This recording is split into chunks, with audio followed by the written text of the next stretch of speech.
क्या हो रहा है?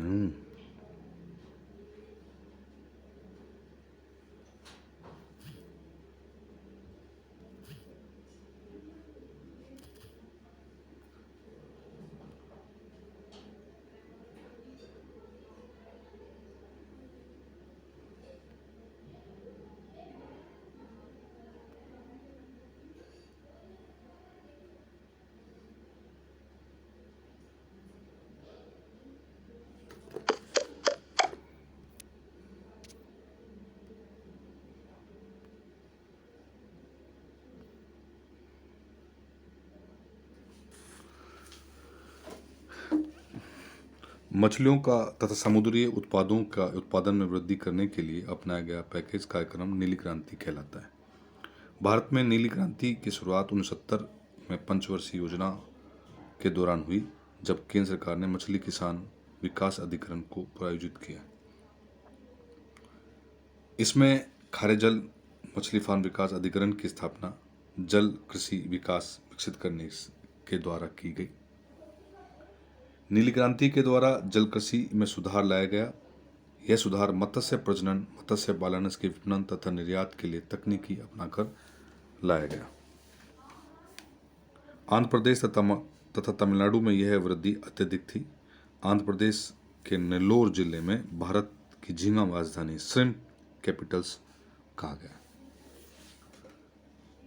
भारत में लगभग 1800 प्रजातियां समुद्र तथा अन्य स्थलीय जल में पाई जाती हैं। काफ़ी अधिक विकास की संभावनाएं हैं और भारत सरकार और स्थानीय किसान इसमें अग्रसित भी हैं।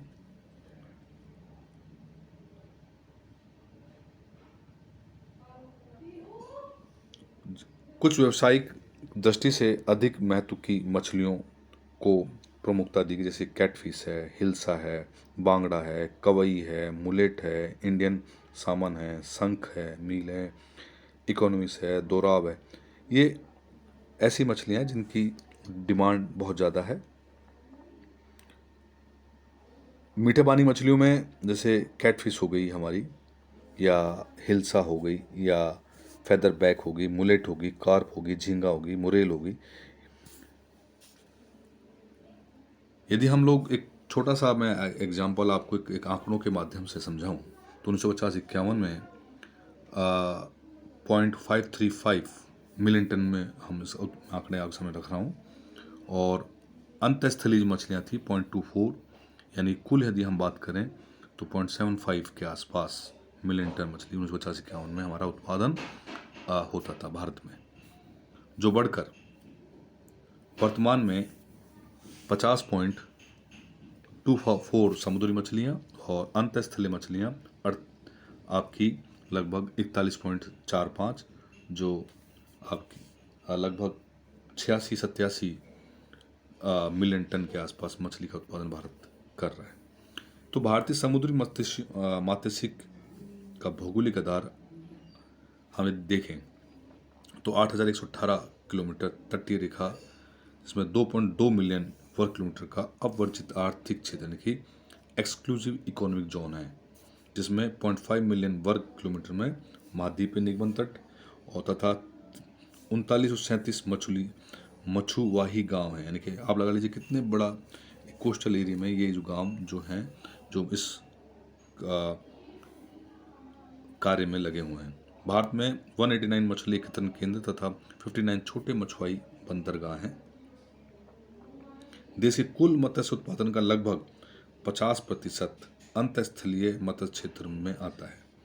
इसमें ताजे मीठे पानी की मत्स्य क्षेत्र जैसे तालाब, टैंक, नहर, जलाशय तथा झील शामिल हैं। सामुद्रिक मत्स्य का योगदान देश के कुल मत्स्य उत्पादन में लगभग 50% है। केरल इसमें सबसे आगे। भारत में मत्स्य विकास के लिए कई कदम उठाए गए। कृषि अनुसंधान परिषद 8 मत्स्य अनुसंधान संस्थानों की स्थापना की गई। प्रशीतन तथा शीतागार की सुविधाएं चेन्नई, कुडलोर, कोच्चि, कोल्लम, कोझिकोड, मुंबई, पुणे आदि में की गई। सतपति महाराष्ट्र, वेरावल स्वराष्ट्र तथा कोजन व टुटुकोडी तमिलनाडु में मछुआरों की गई। अंतस्थलीय मत्स्यिकी के विकास के लिए विभिन्न कार्यक्रमों की शुरुआत सरकार द्वारा की गई, केंद्र सरकार द्वारा की गई। जवाहर रोजगार योजनाओं के अंतर्गत ग्रामीण पंचायतों को यह अधिकार दिया गया कि गोवा में मात्स्यिक विकास का कार्यक्रम चलाया जाए। समस्या एवं संभावना यदि हम बात देखें तो ज़्यादातर मछुआरे गरीब हैं, वह मछुआरे के लिए आवश्यक उपकरण खरीदने में सक्षम नहीं है।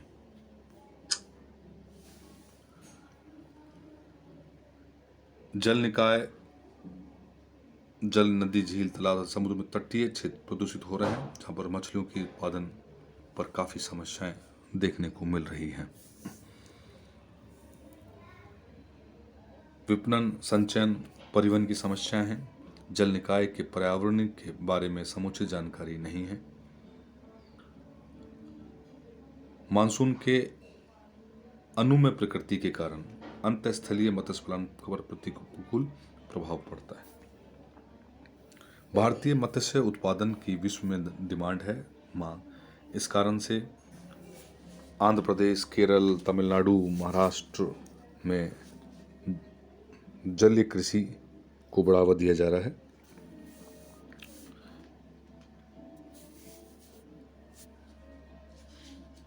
अतः यदि हम भारत के मेजर फिशरिंग एरियाज़ की बात करें तो मैंने अभी आपको दोबारा बताया कि गुजरात, जो भी कोस्टल एरिया हमारा प्रायद्वीप स्थिति में, वहाँ वो संपूर्ण क्षेत्र मेजर एरियाज़ हैं। माइनर एरिया में भी हम जैसे मध्य प्रदेश, छत्तीसगढ़, झारखंड, बिहार, उत्तर प्रदेश, हरियाणा, पंजाब, असम, जो अंतस्थलीय क्षेत्र हैं, वहाँ पर भी हम क्या कि मत्स्य उत्पादन करते हैं। और भारत की जितने भी नित्यवाही नदियाँ हैं जहाँ पर हमें मत्स्य उत्पादन की अपार संभावनाएं हैं, उनके विकास और प्रगति के लिए समय समय पर विभिन्न योजनाओं को अवगत किया जाता है और स्थानीय लोगों को उसमें शामिल किया जाता है। आज के इस वीडियो में इतना ही। धन्यवाद।